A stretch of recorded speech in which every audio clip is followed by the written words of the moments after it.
So I have a wonderful guest today, Dr. Frank Shallenberger, who I just heard on a podcast recently called the Father of Ozone, who I really wanted to have a discussion with today to talk about integrative oncology. And I just thought it'd be best to have him introduce himself and tell me who he is and how he ended up getting interested in integrative oncology through his journey.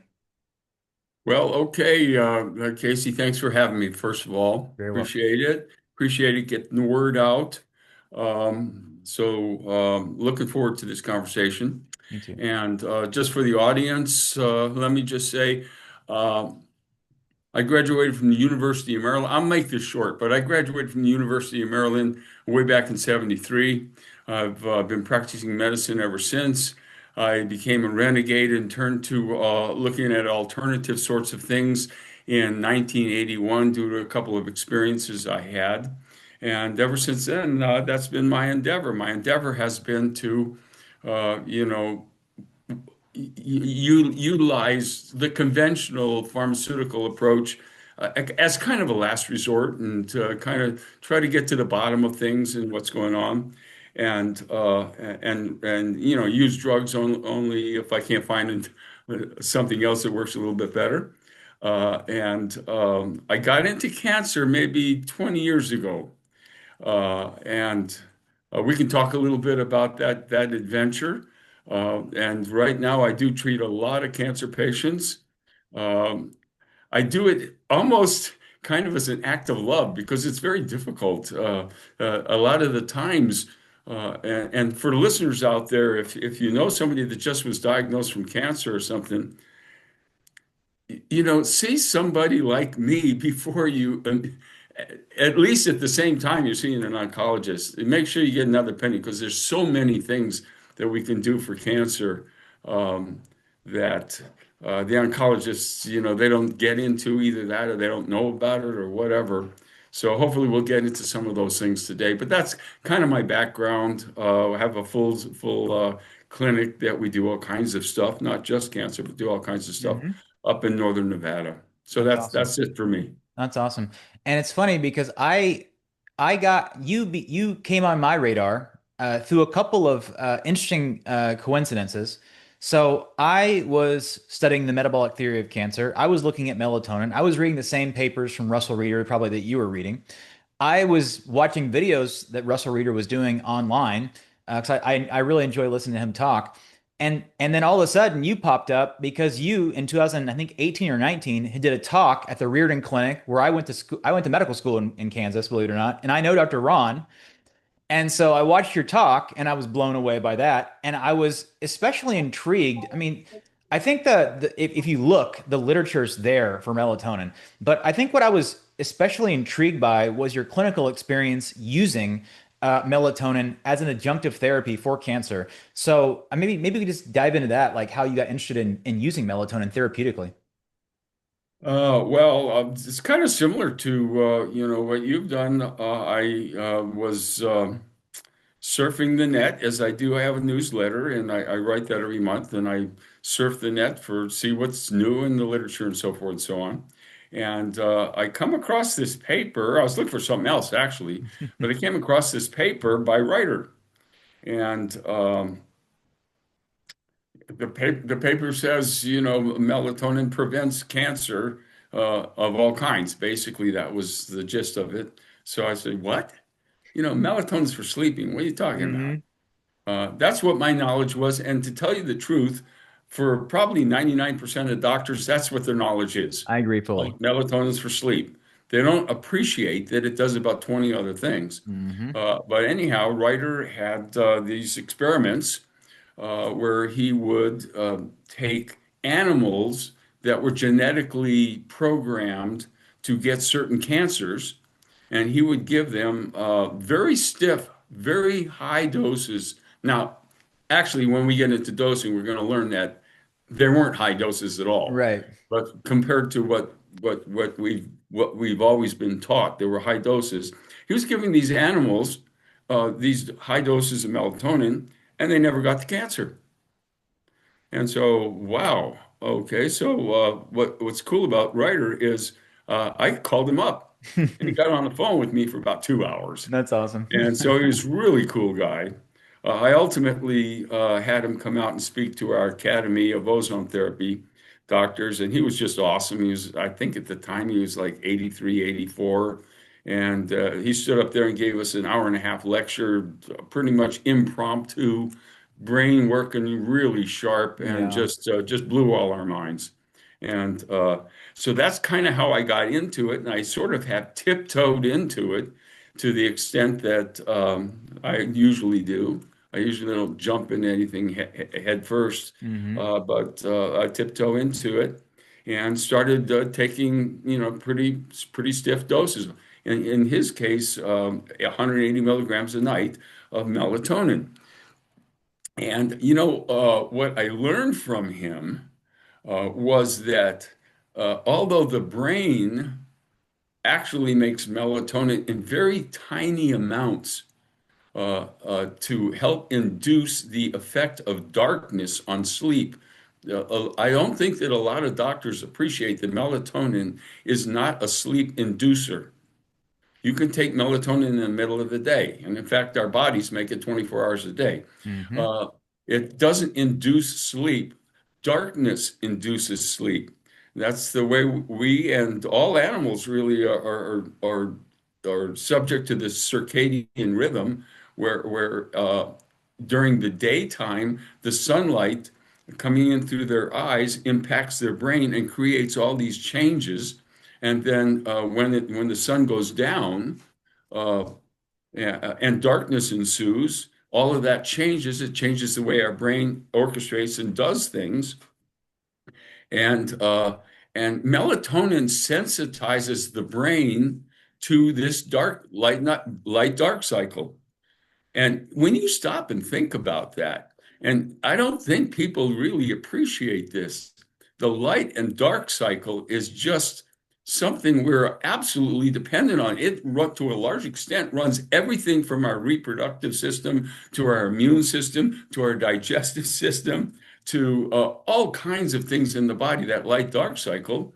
And when you stop and think about that, you think, oh my goodness, what happens to people who work graveyard shifts and they don't get the light and dark cycles all screwed up, or people who stay up 4 hours after it's turned dark Hmm. and and try and sleep during when it's light. And we're, in our modern society, we completely ignore this cycle, at least most of us do, Hmm. and it causes all kinds of repercussions. Hmm. And like for the audience, for example, night shift workers, specifically, it's been published on nurses that Hmm. work the graveyard shift, much more prone to get breast cancer than Yep. nurses who work the day shift. And males get prostate cancer. Yeah, yeah. And it's associated with this light dark cycle. So melatonin just it sensitizes us to the darkness effect that puts us to sleep. So you can take it all day long. So at first, though, I started taking it just at nighttime Hmm. because I really wasn't aware of this effect, and it worked great. I don't have any problem with it. And of course, I slept like a baby. I'm pushing 80 now, and that's about the age where you can start to experience some fragmented sleep. We hear that's Hmm. pretty common, and I don't see that anymore. I sleep as good as I ever did. Um, but sooner or later, I started learning more and more about the anti-cancer effect, the direct anti-cancer effect of melatonin. I then learned that every cell, almost every cell in the body makes melatonin. It's not just the brain, Hmm. and that the intestines can make massive amounts, up to 400 milligrams of melatonin in a 24-hour period. And so at that point, I said, oh my goodness, okay, so we can use this with our cancer patients. So what we're doing these days is giving them melatonin around the clock. Yeah. Now it's interesting that you say that. I didn't know the volume that was made by the intestines. I know that they talk about, in integrative functional medicine, they talk about the second brain being the gut and how there's more serotonin made in the gut than in the brain. And it would make sense that there'd be more melatonin because serotonin is the direct precursor to melatonin. So I didn't know Exactly. that. Yeah. I think that this kind of it took an interesting turn because I wasn't particularly talking about circadian rhythms, but circadian rhythms are extremely important. And matter of fact, they believe that more than 50% of all genes have a circadian basis. All the hormones are circadian Hmm. based. And it's not just the lack of dark at night, which no one that truly experiences these days with phones, computers, LEDs, you name it, right? But it's also the lack of sunlight cue, right? It's that Hmm. certain color temperatures during the day, morning, afternoon, evening, and those spectrums that help set the circadian rhythm in the central oscillator and the suprachiasmatic nucleus. And I think it's extremely fascinating. I think that I personally believe that that is a huge reason for modern disease. My mentor, Dr. Cruz, he believes that all disease is circadian rhythm, dysfunction. Wow. Yeah. I think I think it's possible. I think I don't like being, I guess I'm too much of an internist to not want to have a differential diagnosis, but, I think it's a huge driver for sure. And, melatonin is a critical piece of that. There's no question it's setting the clock. So does vitamin D, believe it or not, for the day. I wasn't aware of that. Were you aware of the paper that was published with Reader and I can't think of the guy's name, the light engineer, where they found that infrared light would stimulate the intramitochondrial melatonin during the day, and that creates a huge spike, like you were mentioning, when you're exposed to red and infrared light during the day, which I think kind of muddies the water a little bit because like you're saying, the melatonin is what is at the onset of sleep, and that spike has been clearly important. Russell Reader mentioned that if you blunt that spike, the cancer cells grow 24/7, and if you have it there, they stop. But I think the dogma around just the pineal gland making melatonin has been completely debunked, as you've mentioned. The gut, all mitochondria containing cells make melatonin, unless it's a cancer cell that is turned off, believe it or not. But yeah, I think that's awesome. But I guess, was it talking to him in that 2 hour talk or in that conversation you had, or was it reading more literature, or was it the talk he came and gave to you? How did you understand the dosing, timing, and scheduling, and where did you guys come up with that, I guess? Yeah, I just got started at that time. What was it, about 12 years ago, maybe Mhm. 10 years ago, something like that. I just got started, but it's always been an evolving thing for me. I got you. I learn more and more, and I've gotten to the point now where what's very typical for me now, in fact, almost always, any cancer case I get, I have them get a bottle of water, like a quart bottle of water, and I have them throw in maybe 2, 3 grams of sodium ascorbate, the buffered form of vitamin C, Hmm. in there. And I have them throw in a teaspoon of melatonin, which would be roughly 1,000 milligrams. And that's a lot. It's a lot of melatonin. Oh, it's a lot And of I have melatonin. them sip that all day long and then take a big old dose at nighttime.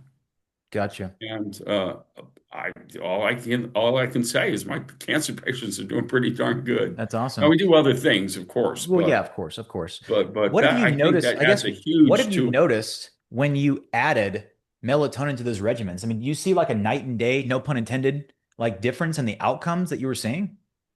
I think so. I can't, I haven't really done studies and done that Sure, I kind of get that. thing. But my overall impression is that, yeah, they're breezing through the other stuff that we do. Because I also work with oncologists, Uh-huh. and they're getting high dose chemo. I personally give low dose chemo. I heard. So I'm in the middle of all of this stuff. And, my patients just breeze through stuff. And lots of times they come back and they'll tell me, hey, the oncologist told me that I'm doing really well, much better than he expected. And I have to think it's got something to do with some of these other ancillary things, particularly the melatonin that we're Got it. using. One thing I want to just put out there in the ether is something that I'm a little concerned about is the use of oral antioxidants. And I know melatonin is an antioxidant, but melatonin has a special, vitamin D Yeah. also has an opposite effect within cancer. But vitamin C orally, I get nervous because at least the way that I approach things based off of the metabolic theory of cancer is that you're kind of trying to inhibit the cancer's ability to handle redox, homeostasis, and balance. And obviously, the IV vitamin C would be a big part of that by upsetting that apple cart, right? I do get a little nervous about giving people, oral vitamin C, but you're saying you haven't seen in your clinical practice like negative effects of that. Vitamin C is a whole nother thing now because you have regular vitamin C, which is an antioxidant. Mm-hmm.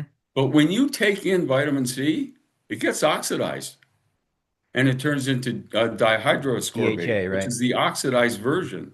The dihydroascorbate goes through the GLUT4 receptors. Vitamin C doesn't. It's got its own special receptors. Mm-hmm. Reduced vitamin C has its own special receptors. Cancers don't tend to have those receptors, but they have plenty of GLUT receptors. They As you sure know, do. they upregulate all their GLUT receptors.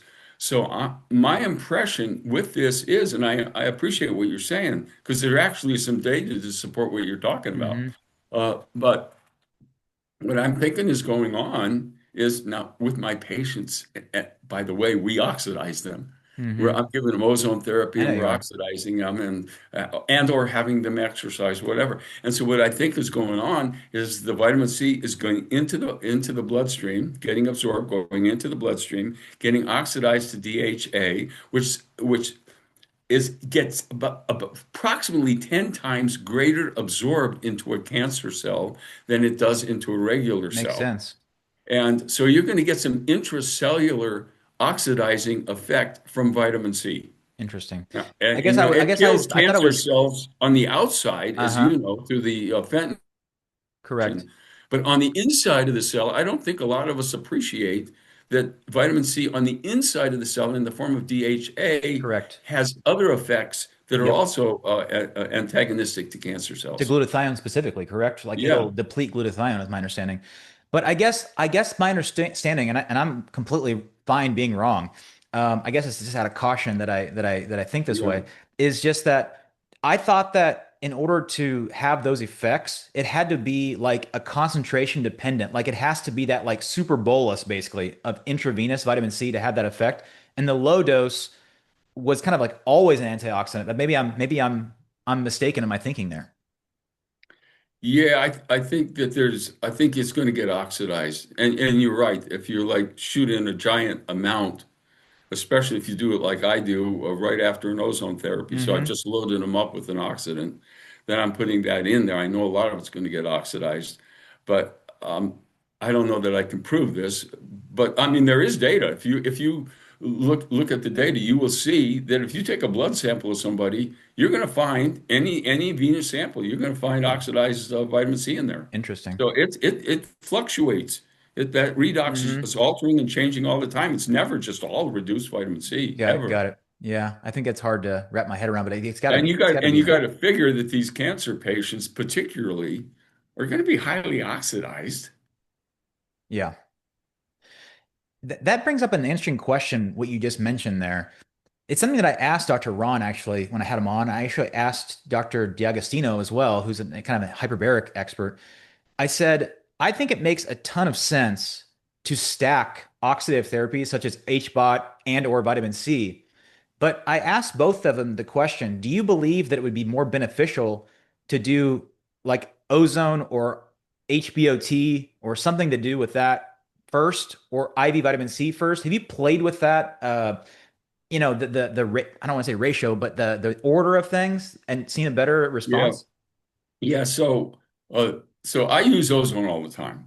I don't use HBOT, so I can't really comment on that. But I can tell you that if I treat you with vitamin C first, and then I pull blood out of your body, because the way I don't, do you use vitamin C? I I mean, I do you I, use I ozone? recommend it to my patients, but I go to like local centers in the area. I don't have a Okay. clinic. Okay, so you're not doing ozone therapy. No, sir. Okay. Yeah, so the deal with ozone therapy is the way you do it is you pull blood out of the body into a bottle or a bag, and then you Hmm. shoot the ozone gas into that blood. And Hmm. now you're oxidizing the hell out of the blood. And you want that oxidizing effect. Hmm. That's the whole idea. Right. It's going to be stimulating to the NRF2 system and a lot of other systems. And then you run that oxidized blood back into the patient. But if I were to pre-treat the patient with especially a high dose of antioxidants, now when the blood's in the bottle, and I shoot the ozone in there, a lot of that ozone is going to not do what I want it to do to immune cells, it's going to be taken up by some of the ascorbic acid that's in there. Got it. And now it's going to be Neutralize good, effectively. but it's going to diminish the ozone effect. That Got it. we know. That's Got it. been studied. Okay. So as a rule, when you're doing ozone and probably other oxidizing therapies too, like probably HBOT, Yeah. you're going to do it. You're going to put in that C afterwards because that therapy of that ozone is going to create all these peroxides. That's basically just loading the Right. body up with peroxides. And now you're going to put vitamin C in there. And you know what I'm doing now, by the way? What's that? It's when I give them ozone therapy, I follow it up with vitamin C, reduced vitamin C. But before I administer the reduced vitamin C, I shoot ozone gas into the vitamin C bag. Interesting. I'm oxidizing the hell out of the So you vitamin want C. DHA basically It's preformed. a bag of DHA. Yeah. You can't go buy DHA Fascinating. No, very you much, but I cannot. can make it. That's fascinating. I was thinking about the same thing, because I was thinking, for example, like it's well published within the radiation oncology literature that like if there's a certain amount of PO2 in a tumor, radiation therapy is ineffective. And if it's above a certain threshold, it's more effective. Basically, oxygen is required for reactive oxygen, reactive nitrogen species, to be formed. So therefore, it would make sense that you would give a super bolus of oxygen, or in this case, ozone for your case, and and pre-treat that before you give an oxidant so that you can allow the Fenton reaction or whatever you're trying to, you know, maximize to make more sense. So interesting. Thank you for sharing that. That's the first information Yeah, I got to. I've been doing that for about a year now. Hmm. And again, it's one of those, it's very subjective, but I do think getting a lot better results by oxidizing that C now. Do you, I guess, in addition to oxidative therapies, I know you guys do a lot there, but do you, I mean, and I've heard when I heard you do that talk at Reardon, you didn't go much into it, but you at least gave me the hint that you believe that cancer is a mitochondrial metabolic disease, Oh that a yeah. ketogenic diet is a good idea. Do you put people on those modalities while you're going through therapies or no? Yes. Uh, are you familiar with Thomas Seyfried's Yes, Freeze papers? yes, Yeah. I am. So Yeah. in one of his papers, and I think the title is something similar to Cancer is a Mitochondrial Disease. Hmm. He quotes a couple of experiments in which, and now they did this on worms, Hmm. but nonetheless, and basically they get a cell that is cancerous, and from the same animal get a cell that's non-cancerous, and somehow exchange the mitochondria. Right. Well, it's And it's when it's they the do that, nucleus and the entire cytosol, is my understanding. it's just the mitochondria. Okay, just It's mitochondria. just the Got mitochondria. That it. somehow they have a way of, doing that. Pulling them out. Yeah, And the cancer cell becomes non-cancerous, and the non-cancer cell becomes cancerous. That's pretty conclusive. I And know. then if you look at all the other, back to Warburg, Right. even, the cancer cells they have mitochondria, but they don't like to use them. And so they do very well in a poor oxygen environment. Yep. Yeah, And they do. yeah, so the whole thing makes total sense to me that this is a mitochondrial disease. Agreed. It's not, it's only, the mitochondria and the nucleus talk to each other. Oh yeah. Oh, yeah, they exchange information. So when the nucleus needs more energy, it sends a message to the mitochondria, give me some more energy. Right. And vice versa, when it's not sending that message, uh, then the mitochondria might send a message to the nucleus saying, we need some more protein over here. Right. So they talk to each other. So I yeah, I know think. the nucleus is involved in this, Yeah. I but think that probably primarily that. is the mitochondria is the thing that we screw up. All Yeah. of us with our I agree. badass lifestyles, we're screwing up those mitochondria. That's right. I think that was something that I was a little shocked at. Is that, my undergraduate degrees in biochemistry, and I learned, in that kind of like setting, it's mostly about metabolism and things like that. But we all learn throughout school, medical school included, that mitochondria are effectively a power plant, right? They make energy, but there is so many more diverse Yeah. effects that they do, and crosstalk with the nucleus, like you said, it's just unbelievable. I've heard people say they're like our sixth sense because basically, like whatever's happening on in the environment will change the genome epigenetically, through crosstalk. I think it's unbelievable. Yeah, the number of mitochondria in a cell can dramatically change in 60 minutes. Hmm. They're constantly moving, constantly adapting, changing in size, dividing, making more, making less. It's a very fascinating whole concept, what's going on with these mitochondria. And when you look at our lifestyles, Hmm. everything about the crappy lifestyles that are out there Yep. affect mitochondrial behavior. It's Agreed. all published stuff. I agreed fully. And every pathology, whether it be diabetes to Alzheimer's to Parkinson's to Everything. everything, Yeah. every disease is associated with it. Yeah, I agree fully. I think Seyfried's definitely onto something. I don't think he has everything right, but I think he's definitely onto something. Well, he's And got a huge part of the picture. oh yeah, Now, huge. you were kind of asking, do I get into the ketone thing? And the answer is not always. Not always. I'm not so convinced that the ketone thing is huge. It's huge for animal studies. It's just awesome for animal studies. But for humans, it doesn't work so well. So what's the difference between us and animals, and how come it works so well for animals but not so for us? It's got to have something to do with things other than ketones. Yeah, it's interesting because you would believe by listening to Seyfried talk and maybe just having the general theory in your brain about Warburg effect and enhanced glucose utilization that a ketogenic diet is only about a low glucose diet, right? And just having less substrate for the cancer cells. But they believe it's kind of like multifactorial, it's like a lack of glucose, a lack of insulin signaling. Insulin's huge at, growth signaling. And then the Yeah. ketones themselves are epigenetic modifiers and they can have anti-cancer effects. So I mean, I think it makes a lot of sense. Let's put it that way. It is a difficult diet to follow. Yeah. It is not a fun diet to be on, and the targets that Seyfried has published on, the glucose ketone index, et cetera, targets of less than 2 or 1 is extremely difficult for most people to achieve.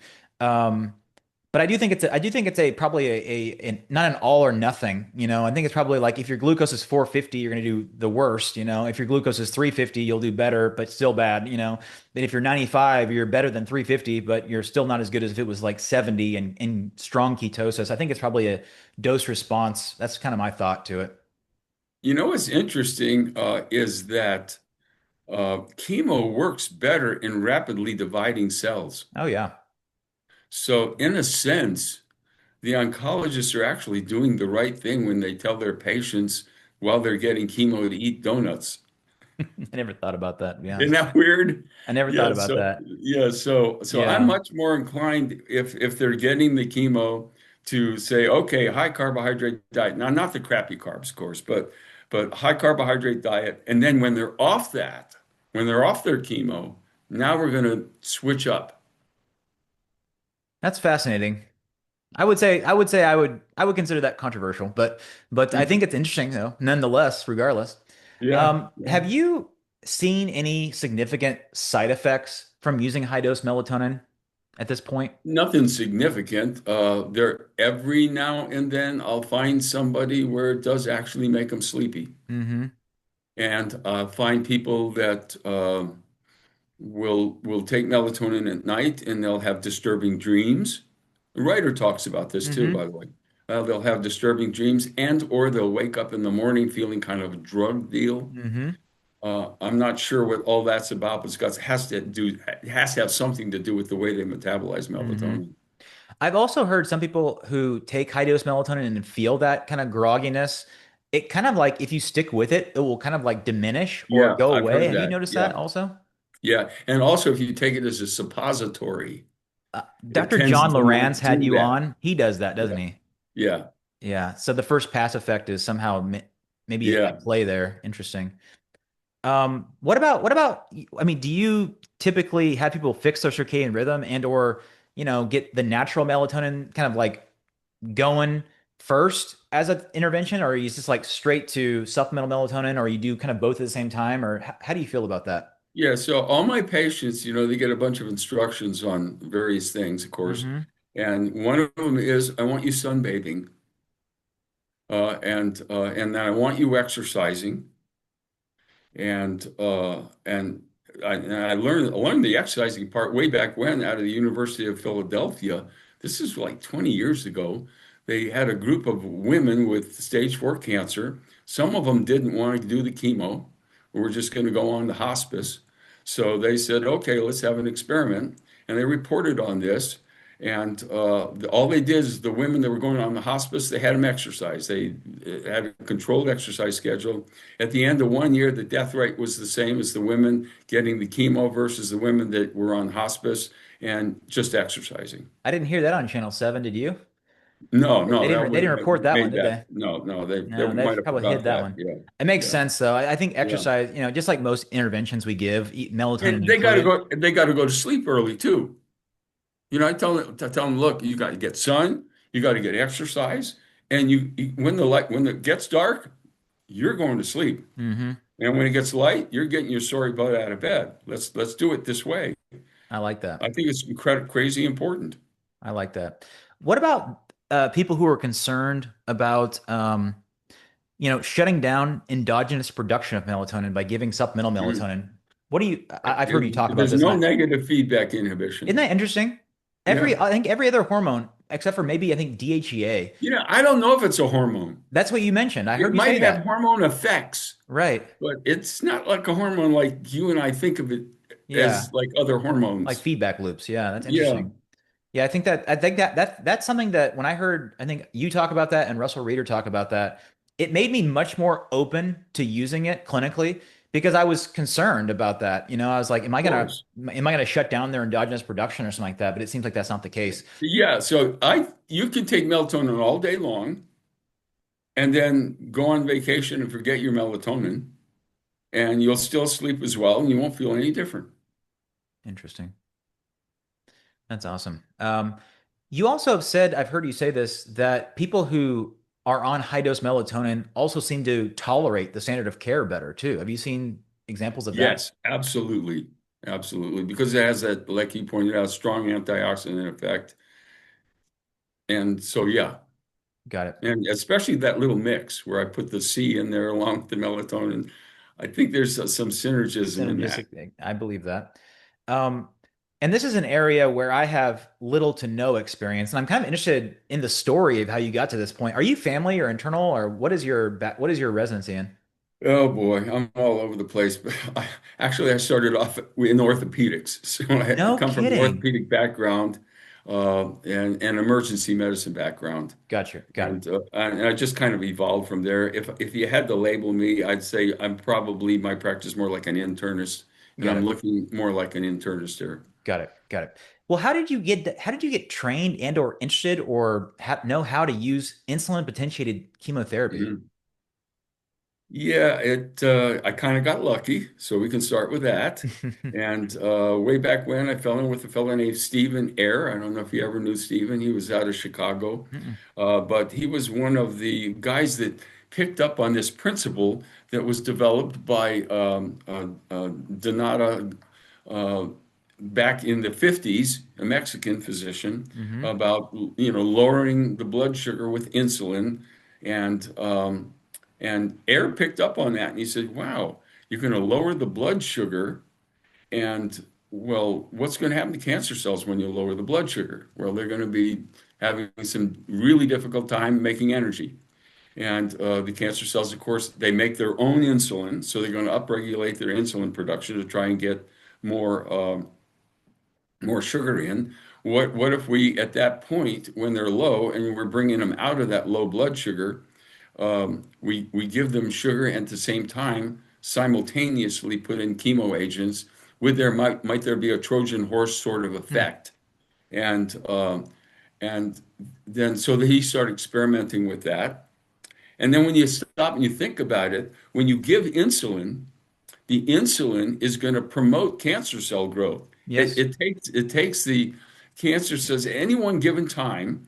approximately 30% of your cancer cells are in an active phase of growth, and 70% are in an inactive phase of growth.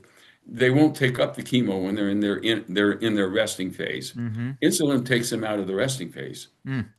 So what he's doing is with this insulin thing, you're kind of getting uh, two effects. One is you get a bit of this Trojan horse effect. The other is you upregulate or take cancer cells out of their resting phase and make more of them susceptible to the chemo that you're giving. Fascinating. So, just so I can understand, you give insulin first, lower the blood sugar. What Yeah. is the target? I mean, I'm not trying to practice this by all means, but just like, what is the target blood sugar that you're aiming for? Yeah, everybody's different. And so people can't always tolerate, there's going to be differences. Uh-huh. We're normally going to get them at least down below 50-ish. Whoosh. Some of our people get down to 26. I mean, we basically want to get them down to and we don't go so much on the blood sugar per se, although we're obviously checking it. Uh-huh. But I want to see their vision get disturbed. I want to see them slurring their words. I want to see them, being dizzy and getting the effects of hypoglycemia. And we'll basically get them down to that level, and we'll leave them there as long as we can. They might Interesting. be in there like 15, 20 minutes.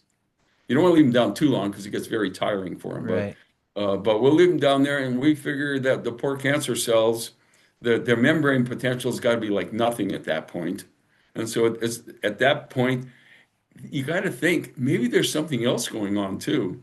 When their membrane potential gets so disturbed because they can't maintain it, Uh-huh. what is going on with the absorption of other things we're not even giving them? What Uh-huh. are their immune cells doing to cancer cells? Are they able to maintain that shield? They're Right. able to maintain that shield the cancer cells often can maintain to avoid the immune system.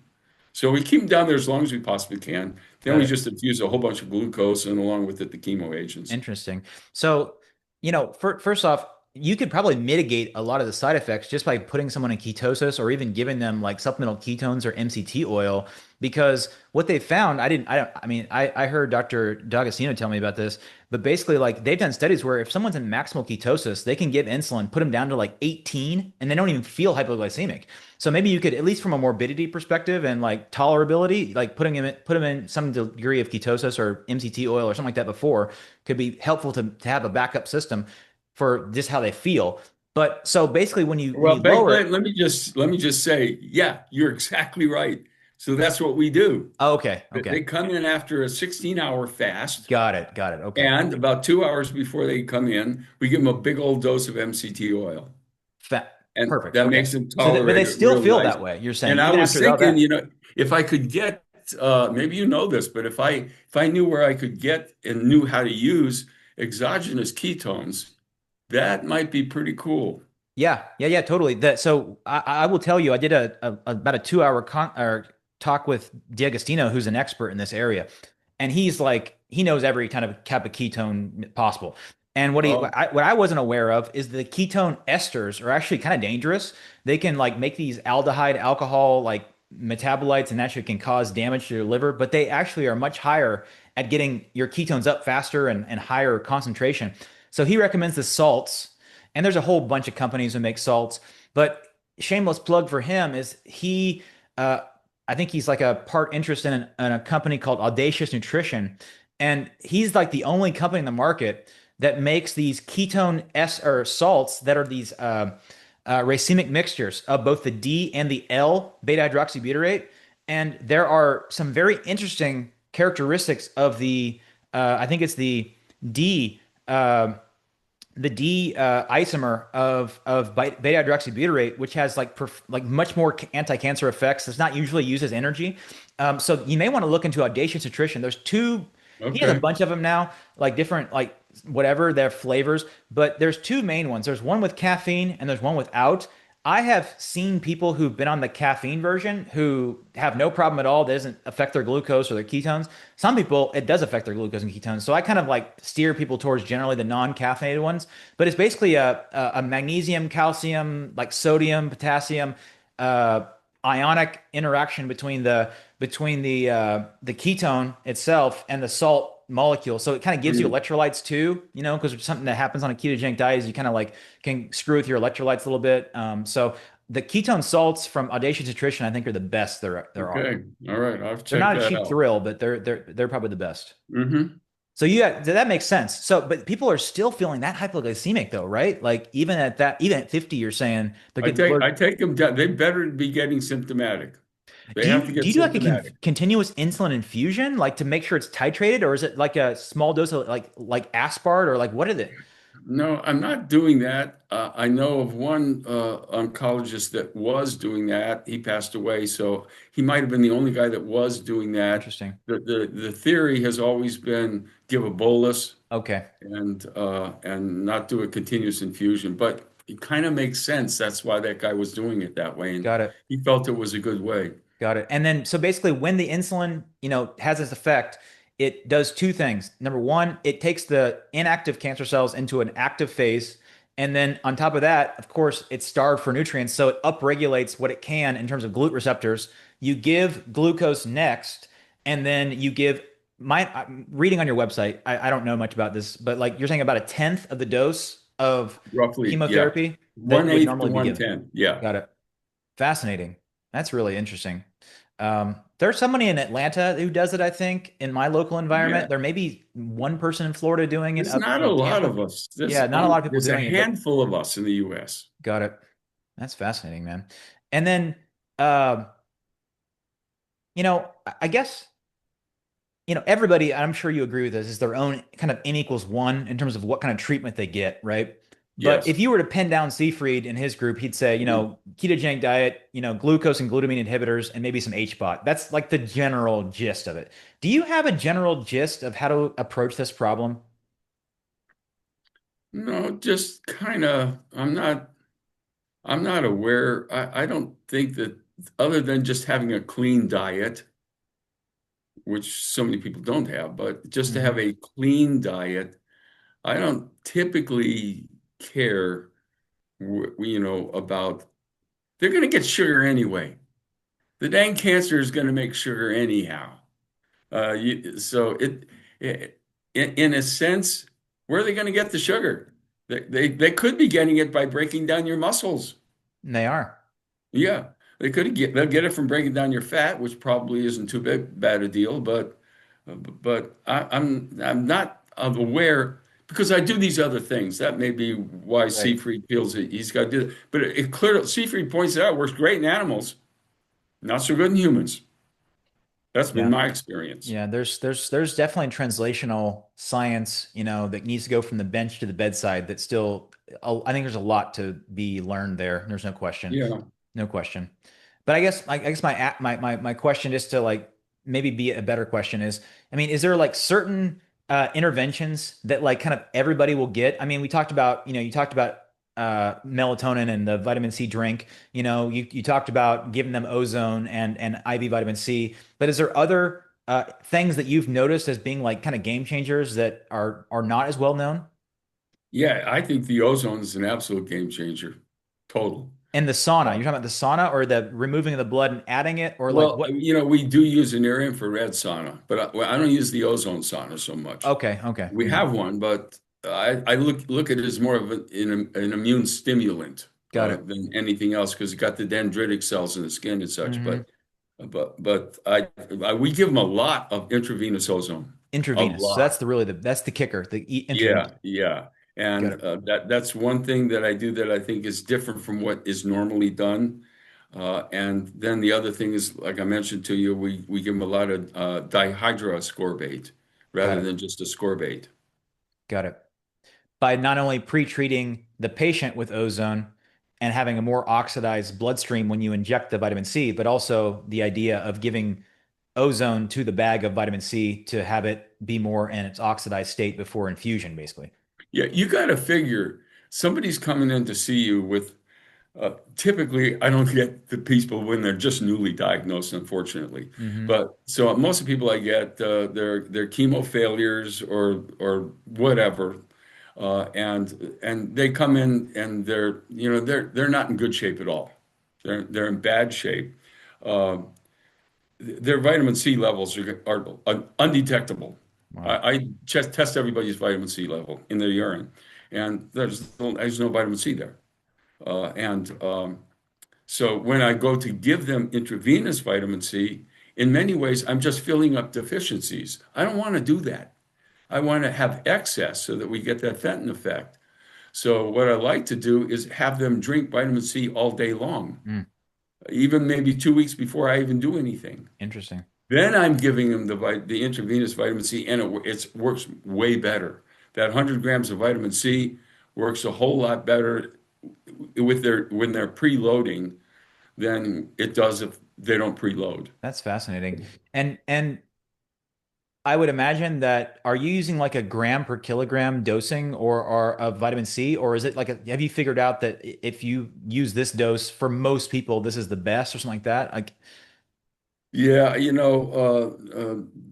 hunting hockey, they get really good. They have their own lab set up, and they're going to do blood vitamin C's and such like that. right. That's kind of difficult for us to do, so I don't really do that.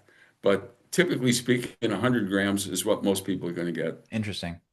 Yeah, that's interesting. I mean, a lot of the studies, it seems like are using 75 grams for a lot of Yep. the outcome studies that I've seen, which doesn't seem to be based off of a gram per kilogram. I know Ron has talked about like zero point 0.5 to 1.5 grams per kilogram, somewhere in there is in that oxidative range. But you're saying the upper end of that for most people is better, basically. Yeah, I think so. I don't see any downside to it. Do That's for you do sure. you do it?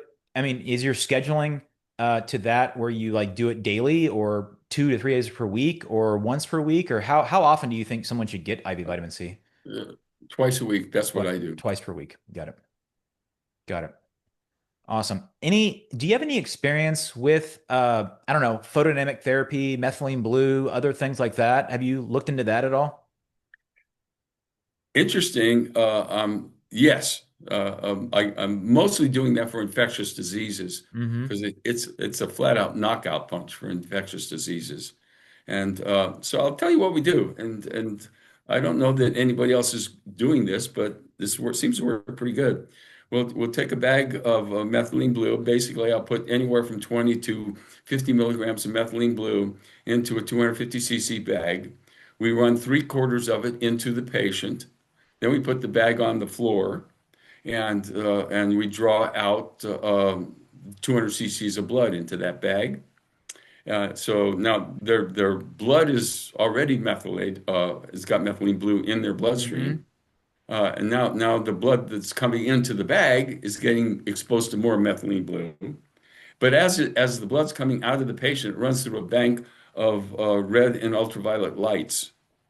And so we're exposing it, and that activates the methylene blue. Yes, it The red does. light activates methylene blue, and and so when the blood's going out, it's the blood's getting the methylene blue and the blood's getting activated. Then we hang the bag up, shoot in a bunch of ozone into the bag, and run it right back into the patient again through the lights. And that particular combo is well tolerated, super well tolerated, and is a flat out knockout punch. One or two of those on 1 or 2 consecutive days knock out any dang virus that you want to talk about. Awesome. I'm treating a lady with Hodgkin's disease, lymphoma, and we're using that treatment on her. Uh, uh, Simply because I'm pretty sure it was activated by EBV. And if Hmm. I knock out the EBV, I'm pretty sure we're going to do. I'm doing other things with her, Sure. Sure. but normally I haven't done that with my cancer patients. Interesting. See, I think that methylene blue is very fascinating just because of its mitochondrial affinity. It seems to have a strong affinity to the mitochondria, Yeah. and it acts as kind of an electron donor and acceptor, and it's photoactivated by red light in particular. And red light, red and infrared light are kind of the light that is the deepest penetrating to the body. So I think it's the most likely to be able to be utilized for photodynamic therapy for cancer. With tissue Mm. penetration, right? Because if you're using UV, what is believed at least is that it's only going to penetrate maybe like a millimeter or something like that into your system. So if you hypothetically had a tumor, in your kidney or in your peritoneum or something like that, it would be like impossible unless you had a probe right next to the tumor shining UV for that to work. So I've always, when thinking about photodynamic therapy, I've thought about what photosensitive molecules would, basically be photoactivated with red and infrared light. And methylene blue is one of those, I think, strong candidates. And I just wanted to know what you thought about that. It seems like it's got a lot of anti-cancer effect. Specifically, I've seen studies where it just decimates breast cancer. Again, these are cell cultures. These are not in vivo Yeah. tumors. So it's I think what is hard is that everybody wants to use methylene blue because it's very in fad right now, and there's all kinds of companies that make it by mouth, and I'm afraid the same way I'm afraid with giving vitamin C by mouth. I'm afraid of giving any pretty dose orally of methylene blue, because you probably need to be intravenous, like 2 milligrams per kilogram, maybe as high as that, to get the concentrations that were in those studies for the photodynamic therapy. Mm, So I'm like, if I'm mm. giving you a low dose, am I hurting you? Especially by mouth. So that's kind of, I just wonder what you thought about that. Yeah, I'm not all that knowledgeable about methylene blue. I'm just playing with it a little bit. I got it. I'm conservative that I, way. I gotcha. I guess in your experience, do you think that you've like noticed patterns, or I don't know, constellations of lifestyle factors that really seem to be the major causes of cancer? Mm.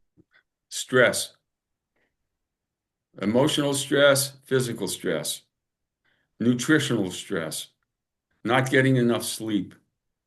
Oh yeah.